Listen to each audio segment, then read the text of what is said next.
Hi hello నమస్తే అస్సలం అలైకుం సౌదీ తెలుగు న్యూస్ యూట్యూబ్ ఛానల్కి స్వాగతం అండి. ఫ్రెండ్స్, ముందుగా మా యొక్క ఛానల్ను సబ్స్క్రైబ్ చేయండి. వీడియో చూస్తున్నప్పుడు దయచేసి లైక్ చేయండి. సో ముందుగా ఇవాళ జూన్ 24, 2025 సంవత్సరం అండి. ఇవాళ అప్డేట్ విషయానికి వస్తే గల్ఫ్ దేశాలకు సంబంధించి ఒక న్యూస్ అనేది బాగా వైరల్ అవుతా ఉంది. సో నిన్న ఇరాన్ ఖత్తర్పై దాడి చేసింది కదా. సో ఈ సందర్భంగా గల్ఫ్ దేశాలకు సంబంధించి అన్ని ఫ్లైట్లు ఆపరేట్ అవ్వట్లేదు. ముఖ్యంగా దమాం నుంచి కూడా ఫ్లైట్లు వెళ్ళట్లేదు. కొన్ని వీడియోస్ సోషల్ మీడియాలో చాలామంది చూసే ఉంటారు. సో విషయానికి వస్తే నిజంగా చెప్పాలంటే నిన్న ఇరాన్ ఖతర్లోని అమెరికాకు సంబంధించిన ఇది వాస్తవమే. దాని తర్వాత ఒక 4-5 గంటల పాటు ఖత్తర్కి వెళ్ళాల్సిన ఫ్లైట్లు కానీ, ఖత్తర్ నుంచి వేరే దేశానికి వెళ్ళాల్సిన ఫ్లైట్లు కానీ సో ఒక 4-5 గంటల పాటు ఆపరేట్ కాలేదు. కొన్ని ఫ్లైట్లు డిలే చేస్తారు, కొన్ని ఫ్లైట్లు క్యాన్సిల్ అయిపోయాయి. సో ఒక 5-6 గంటల తర్వాత అంతా నార్మల్ అయిపోయింది. మళ్ళీ ఫ్లైట్లు యథావిధిగా నడుస్తున్నాయి. సౌదీ కానీ, దుబాయ్ కానీ, ఖత్తర్ కానీ అన్ని ఫ్లైట్లు యాజ్ ఆఫ్ నో అన్నీ నడుస్తూ ఉన్నాయండి. ఇవాళ కూడా ఒక 2 ప్యాసింజర్లు కువైట్ అంటే మనకు చెన్నై నుంచి కువైట్కి ఎయిర్ ఇండియా ఎక్స్ప్రెస్లో ట్రావెల్ చేశారు. ఇవాళ నైట్ కూడా హైదరాబాద్ నుంచి దమాంకి ఇండిగోలో కొంతమంది ప్యాసింజర్లు వెళ్తూ ఉన్నారు. ఆల్రెడీ బోర్డింగ్ అయిపోయి వెయిటింగ్ హాల్లో కూర్చొని ఉన్నారు. ఎలాంటి అభ్యంతరం అయితే లేదు. సో దయచేసి ఫేక్ న్యూస్ ఎవరు నమ్మద్దండి. మీరు ఇన్కేస్ మళ్ళీ ఇలాంటి సిచ్యువేషన్ మళ్ళీ జరిగింది, ఇరాన్ మరొక దేశం పైన దాడి చేసింది, ఇలాంటి సిచ్యువేషన్లో మీరు ఎక్కడ టికెట్ తీసుకున్నారో మీ ట్రావెల్ ఏజెంట్ని ఒకసారి సంప్రదించండి. సో సంప్రదించి మీ ఫ్లైట్కి సంబంధించి ఇది టికెట్ కన్ఫామ్ ఉందా లేదా రీషెడ్యూల్ ఏమైనా చేశారా, ఇవన్నీ కూడా ఎంక్వైరీ చేసి ట్రావెల్ చేయండి. సో ఎనీవే ఎయిర్పోర్ట్కి వెళ్ళేటప్పుడు కంపల్సరీగా ఒక 4-5 గంటల ముందుగానే ఎయిర్పోర్ట్కి వెళ్ళే విధంగా ప్లాన్ చేసుకోండి. ఓకేనా? సో ఇది అప్డేట్ అండి. ఇన్షాల్లా ఈ ఇరాన్ మరియు ఇజ్రాయెల్ మధ్య తొందరలో ఈ యుద్ధ విరమణ జరగాలని చెప్పి మనం అందరం కోరుకుందాము. లేదంటే ఇలాగే ఒక దేశం పైన మరొకరు ఈ గల్ఫ్లో యుద్ధాలు జరిగాయంటే గల్ఫ్ దేశాల్లో ఉన్న 90 లక్షల భారతీయుల పైన కంపల్సరీ దీని ప్రభావం ఉంటుంది.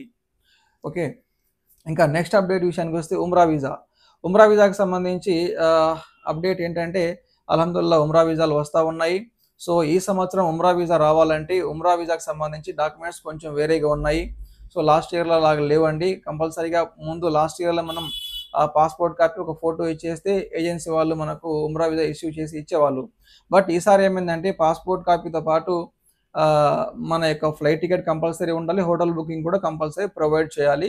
దాని తర్వాతనే మనకు వీసా వస్తుంది. సో మనం కూడా ఉమ్రా వీసాలు చేస్తూ ఉన్నాము. మీకు ఎవరికైనా ఉమ్రా వీసా కావాలంటే దయచేసి మా యొక్క నెంబర్ని సంప్రదించండి. కంపల్సరీగా flight ticket, up and down ticket అంటే రౌండ్ ట్రిప్ టికెట్ మనకు కావాలి. ఓకేనా? సో ఇంకా నెక్స్ట్ అప్డేట్ విషయానికి వస్తే ఫ్యామిలీ విజిట్ వీసాకి సంబంధించి విఎఫ్ఎస్లో మళ్ళీ అప్డేట్ వచ్చేసింది. ఒకసారి వెళ్ళి మీరు విఎఫ్ఎస్ తస్వీర్లో చూడండి.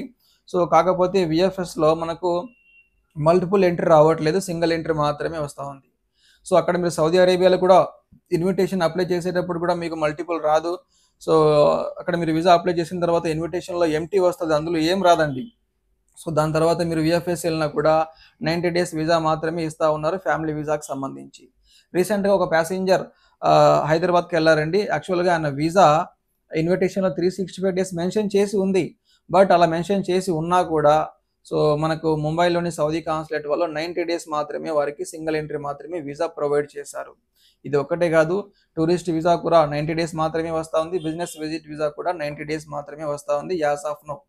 ప్రజెంట్ ఇలాంటి సిచ్యువేషన్ నడుస్తూ ఉండి ఇన్ కేస్ 365 డేస్ స్టార్ట్ అయితే ఎవరైనా ఇలాంటి వీసాలు స్టాంపింగ్ చేసి ఉంటే నేను మీకు కంపల్సరీగా తెలియజేస్తాను. ఓకే, ఇంకా నెక్స్ట్ అప్డేట్ విషయానికి వస్తే ఇప్పుడు అన్ని వీసాలు స్టార్ట్ అయిపోతున్నాయి. ఉమ్రా వీసా వస్తుంది, tourist visa, business visit visa, personal visit visa అన్నీ స్టార్ట్ అయిపోయిన తర్వాత ఇంకా మోసాలు స్టార్ట్ అవుతాయండి. చాలామంది మోసాలు చేస్తూ ఉంటారు. ఎలా చేస్తారంటే సో మీకు విజిట్లో సౌదీ అరేబియాకి తీసుకొని వెళ్తారు. సౌదీ అరేబియాకి తీసుకొని వెళ్ళిన తర్వాత సో అక్కడ సౌదీ అరేబియాలో మీ విజిట్ వీసాని మేము వర్క్ వీసాగా మారుస్తామండి, సో పద అని చెప్పి సౌదీ అరేబియాకి తీసుకెళ్ళి అక్కడికి వెళ్ళిన తర్వాత దాన్ని వర్క్ వీసాగా మార్చుకోకుండా వారు తీసుకెళ్ళి వేరే చోట అంటే ఎడారి ప్రాంతంలో ఉద్యోగాలకు వదిలేస్తూ ఉన్నారు. దయచేసి చెప్తా ఉన్నా, ఒక్కసారి మీరు ఆలోచించుకోండి. ఏ విజిట్ వీసా కూడా సౌదీ అరేబియాకి సంబంధించి ఏ విజిట్ వీసా కూడా వర్క్ వీసాగా మార్చుకోలేము. అది సౌదీ రూల్, అంతే, అలానే ఉంటుంది. వర్క్ వీసా మీద మీరు ఎప్పుడైతే ఇండియాలో మెడికల్ చేసుకుని సౌదీ అరేబియాకి వెళ్తారో దాని తర్వాత మీకు అక్కడ అకామా వస్తుంది. ఈ చిన్న విషయాన్ని మీరు గుర్తు చేసుకోండి. అలా కాకుండా మీరు ఇలా విజిట్లో వెళ్ళి వర్క్ వీసాగా మార్చుకుంటామంటే సౌదీ అరేబియాలో అవ్వదు. ఈ ఆప్షన్ ఓన్లీ దుబాయ్లో మాత్రమే ఉంది. ఓకేనా? సో ఇది ఇవాల్టి సౌదీ అరేబియాకి సంబంధించి చిన్న అప్డేట్ అండి. సో నేను మళ్ళీ రేపు కలుస్తాను. Thank you so much.